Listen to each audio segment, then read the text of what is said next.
Assalamualaikum warahmatullahi wabarakatuh dan salam sejahtera.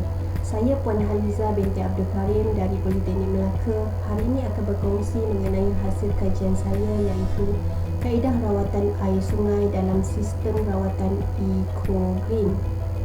Perkongsian saya pada hari ini akan tertumpu kepada pengenalan kajian, sorotan kajian, metodologi kajian, analisis dan perbincangan serta kesimpulan daripada hasil kajian yang telah dijalankan. Umum ketahui sungai merupakan elemen alam sekitar yang penting kepada manusia. Walau bagaimanapun, laporan yang dikeluarkan oleh Jabatan Alam Sekitar pada tahun 2015 seperti Raja 1 menunjukkan trend kualiti air sungai semakin membimbangkan dari tahun ke tahun. Dapat dilihat pada tahun 2015, bilangan sungai yang dikategorikan sebagai bersih adalah 0 berbanding pada tahun 2005 iaitu 302. Perkara yang sama berlaku di tempat kajian kes di Sungai Sarangbuaya, Parit Bugis, Muar Johor, di mana kajian lepas mendapati Sungai Sarangbuaya berada di kelas keempat iaitu sesuai untuk pengairan tanaman.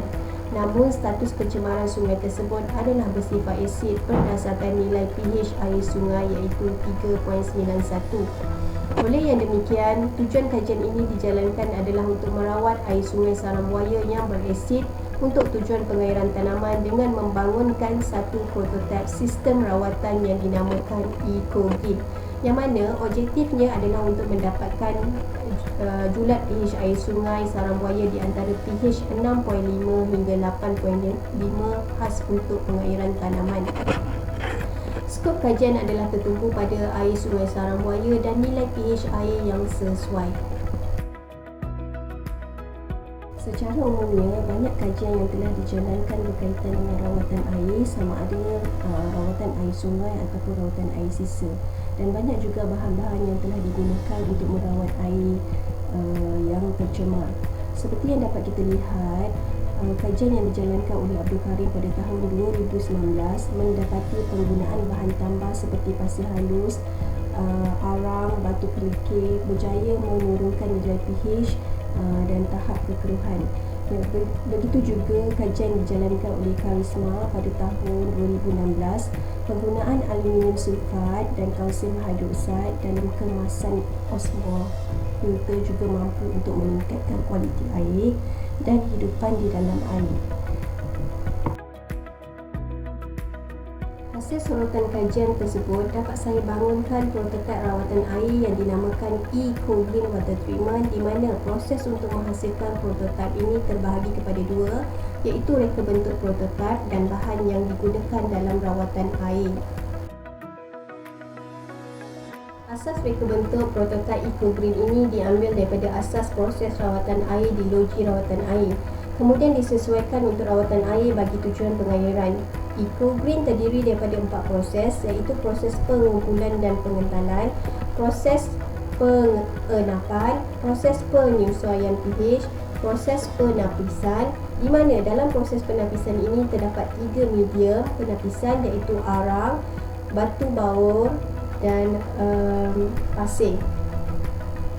Air akan melalui keempat-empat proses ini, kemudian air akan diuji nilai pH selepas proses yang terakhir, dan air akan diuji nilai pH-nya melalui air yang keluar pada paip yang telah disediakan. Penggunaan aluminium sulfat pada proses pertama iaitu proses pengumpulan dan pengentalan, dan juga kalsium hidroksida pada proses penyesuaian pH bagi membantu menaikkan pH air Sungai Sarangbuaya. Selepas proses membangunkan prototipe eco-green water treatment selesai, proses menguji sampel dengan menggunakan eco-green sebagai kaedah rawatan air dijalankan. Sebanyak 3 sampel ujian dijalankan dengan penggunaan dos aluminium sulfat dan kalsium hidroksida yang berbeza, iaitu 20 ml pada ujian pertama, 40 ml pada ujian kedua dan 60 ml pada ujian ketiga. Dos ini dimasukkan ke dalam 10 liter air Sungai Sarangbuaya yang belum dirawat. Selepas melalui proses rawatan menggunakan kaedah rawatan eco-green, didapati nilai pH air meningkat dari 3.91 kepada 7.4 pada ujian pertama, 8.0 pada ujian kedua dan 8.6 pada ujian ketiga. Oleh yang demikian, untuk menentukan kualiti air untuk tujuan pengairan tanaman, garis panduan yang dikeluarkan oleh FAO dirujuk. Julat nilai pH yang telah ditetapkan oleh FAO adalah di antara pH 6.5 hingga 8.5. Manakala hasil kajian yang telah dijalankan menunjukkan nilai pH air Sungai Sarangbuaya yang telah dirawat menggunakan sistem rawatan eco-green adalah seperti yang ditunjukkan dalam graf analisis sebelum ini, di mana dengan penggunaan 20 ml bahan tambah menjadikan pH air kepada 7.4, 40 ml pH air 8.0, 60 ml pH air 8.6. Oleh itu, dapat disimpulkan bahawa penggunaan 20 ml dan 40 ml aluminium sulfat serta kalsium hidroksida berupaya untuk merawat air sungai yang beresid sekaligus melepasi garis panduan nilai pH air yang sesuai untuk pengairan tanaman. Reka bentuk eco-green yang mempunyai 4 komponen dilihat mampu untuk menetralkan air sungai. Itu saja perkongsian saya pada hari ini. Sekian, terima kasih.